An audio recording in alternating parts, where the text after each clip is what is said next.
Hi friends, ఈరోజు గోంగూర mutton ఎలా తయారు చేసుకోవాలో చూసేద్దాం వచ్చేయండి. ఫస్ట్ అన్ని ఆనియన్స్ అన్నీ కట్ చేసుకొని పక్కన పెట్టుకోవాలి. తర్వాత నీట్గా మటన్ని కడుక్కొని పక్కన పెట్టుకొని ప్యాన్ పెట్టుకొని కొంచెం సాల్ట్ వేసుకొని ఆ మటన్ని మనం ఒక 5 విజిల్స్ వచ్చేంత వరకు కుక్కర్లో పెట్టుకోవాలన్నమాట. ఎందుకంటే మటన్ చాలా అంటే మీట్ కాబట్టి కొంచెం ఎక్కువసేపు ఉడికితే హెల్త్ కూడా మంచిది, డైజెషన్ కరెక్ట్గా అవుతుంది అన్న ఉద్దేశంతో ఎక్కువ విజిల్స్ వచ్చేలాగా ఎక్కువసేపు ఉడకబెట్టుకున్నా నేను. తర్వాత దానిలోనే కొంచెం పసుపుని యాడ్ చేసుకొని, బికాజ్ ఆఫ్ పసుపు యాంటీబయాటిక్, సో పసుపుని యాడ్ చేసుకున్నాను కొంచెం కలర్ఫుల్గా ఉంటుందని. తర్వాత ఉన్న జింజర్ని మొత్తం టమాటోస్ అంతా వేసేసుకున్నాను అనమాట. అన్నీ వేసేసుకొని ఒకసారిగా దాన్ని మరలా కుక్కర్ పెట్టేసాను అనమాట.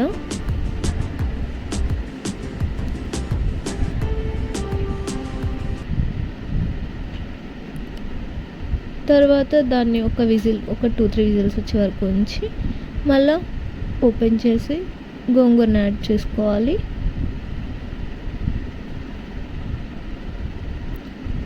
గోంగూరని యాడ్ చేసిన తర్వాత ఒక 2-3 విజిల్స్ వచ్చిన తర్వాత ఓపెన్ చేసి చూద్దాం. Gongura mutton ready. Wow, smell super అయితే ఉంది. టేస్ట్ ఎలా ఉంటుందో తెలియదు, అన్నీ పర్ఫెక్ట్గా అయితే వచ్చాయో లేదో కూడా తెలియదు, కానీ కలర్ఫుల్గా కనిపిస్తుంది చూడడానికి. ఆయిల్ పర్ఫెక్ట్గా సరిపోయింది. పదండి టేస్ట్ చూసేద్దాం. Please subscribe more videos.